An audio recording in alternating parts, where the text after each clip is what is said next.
헌법재판소는 당초 윤 대통령 탄핵 사건을 최우선적으로 처리하겠다고 했습니다. 대통령 탄핵 사건이 다른 어떤 사건보다도 더 중요하죠. 가장 시급하고 빨리 해야 되는 사건부터 하는 거라 해서. 하지만 변론이 종결된 뒤 한 달이 다 되도록 선고는 감감무소식입니다. 늦어지는 이유는 크게 세 가지.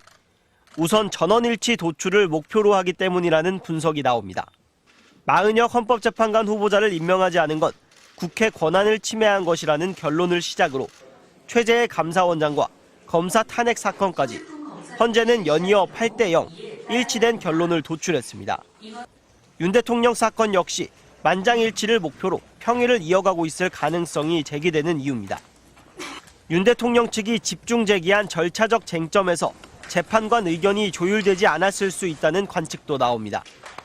통치행위에 대한 사법심사 불가론, 내란죄 철회, 피의자 신문조서 증거 채택 여부 등에 대한 명확한 답을 내놓기 위해 신중을 기한다는 겁니다. 이 밖에 결론은 모였지만 결정문을 다듬는 데 시간이 걸리고 있다는 해석도 나옵니다. 기약 없이 시간만 흐르는 사이 급기야 다음 주를 넘어 4월 선고설까지 나오는 상황. 3월을 넘기고 4월을 국민들께 기다리라고 하는 것은 헌법 수호기관의 임무를 사실상 저버리는 것이다. 저는 헌재가 심각한 국민들의 저항을 받을 거라고 생각합니다.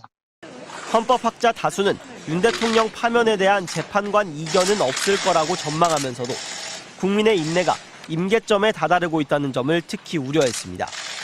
1987년 민주화운동의 결실로 탄생한 헌재의 권위와 위상이 흔들릴 수 있다고도 했습니다. 윤 대통령 탄핵과 관련한 갈등이 극단으로 치닫는 상황. 헌재가 더 이상 좌고우면해서는 안 된다는 지적이 나옵니다. MBC 뉴스 김상훈입니다. 한낮 기온이 20도 가까이 오른 토요일 오후, 이번 주도 광화문 앞 왕복 9차로가 시민들로 가득 찼습니다.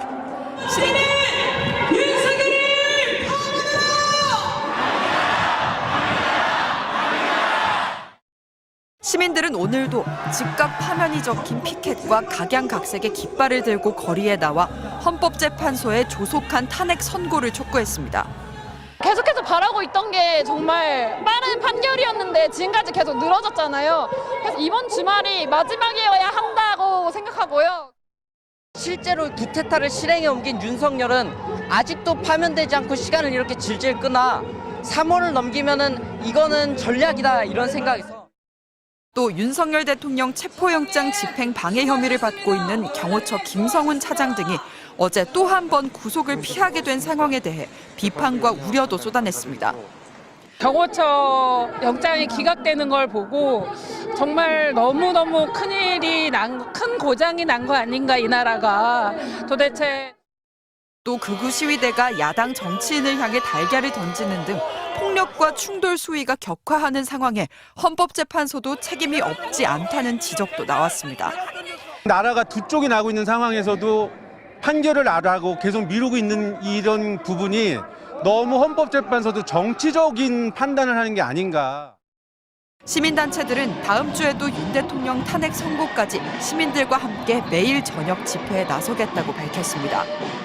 경찰은 오늘 광화문 일대 도심 집회에 기동대 53개 부대 약 3,000명을 투입해 탄핵 찬반 집회 분리와 교통 통제 등의 현장 관리에 나섰고 양측의 충돌은 벌어지지 않았습니다. MBC 뉴스 손서영입니다.